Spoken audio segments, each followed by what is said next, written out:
Then put a little name on it. And do not send the player a signal output. Alright, so we go into gadgets, onto other chips, and second page we want the state machine.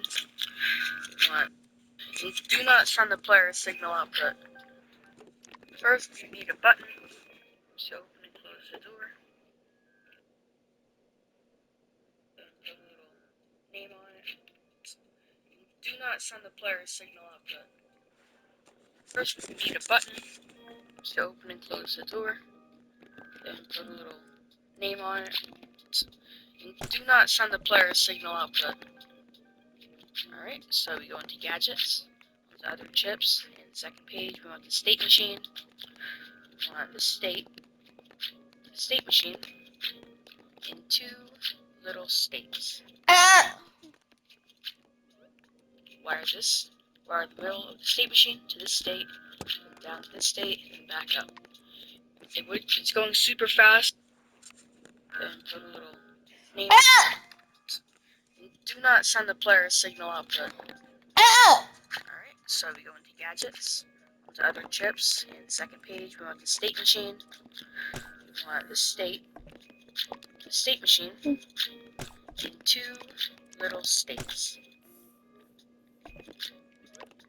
Wire the middle of the state machine to this state, and down to this state, and back up.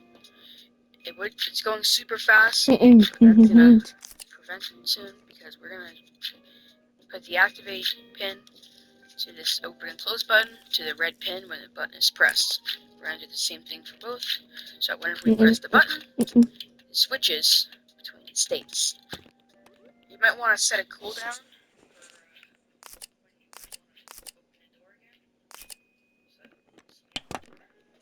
I put mine at 3 so that people won't spam the door. Although, I'm probably going to be the only one off this door. Alright, so for the second state, because this is the off state, you could rename it if you want. Well, it's a closed state, but it's not off, it's closed. You set this to on. Probably going to be the only one opening this door. Alright, so for the second state, because this is the off state, you could rename it if you want. It's a closed state, but it's not off, it's closed. You set this to on. So you set this value 1 to 500.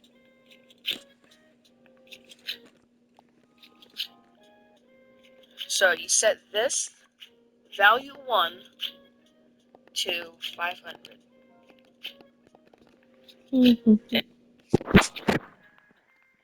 So you set this value 1 to 500.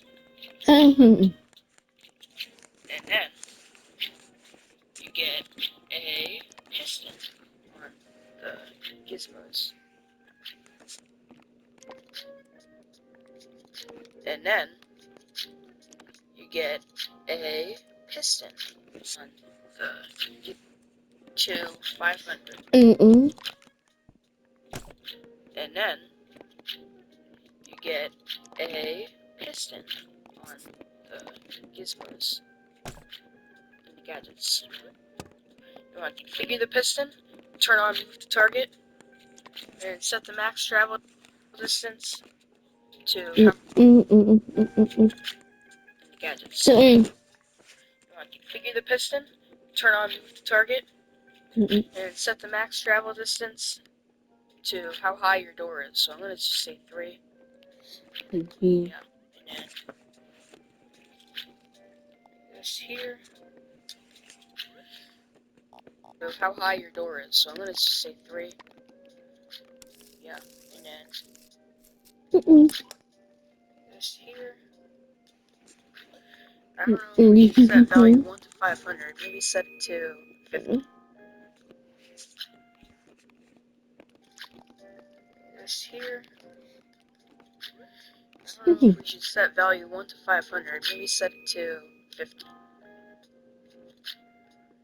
And we want to set the speed to something that would look like an opening door, because 0 would make it automatically go up. So let's set it to 100. And we want to set the on pin of the gizmo to on. And you want to get your door. Any kind of door will help, just as long as it's an object and you wire to the gizmo. Alright, once you have your door here, you want to wire the door to the top of the gizmo. Make sure you keep your door environment so that people can't go through it. So, what we want to do,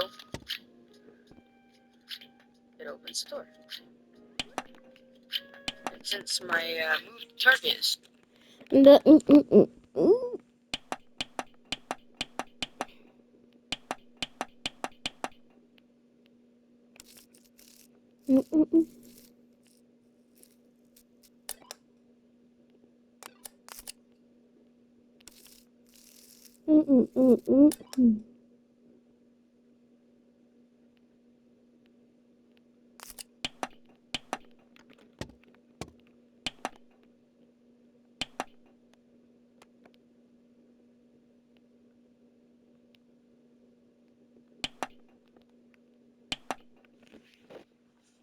is so low, I will set it to the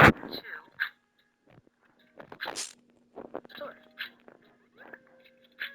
And since my moved target is so low, I will set it to 250.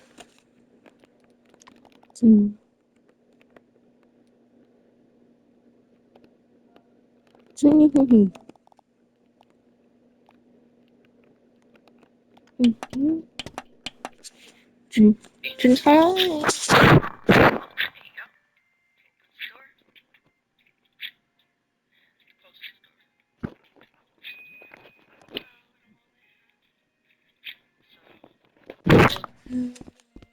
Door. Closes the door. Closes the door. Little only. So, here's a little door you can have for your people. As you can see, the button has a cooldown, so I can't spam it. You can disconnect the button to have it automatically open itself. Well, I hope you enjoyed this video. Comment, like, and subscribe, and we'll see you all next time. Bye-bye!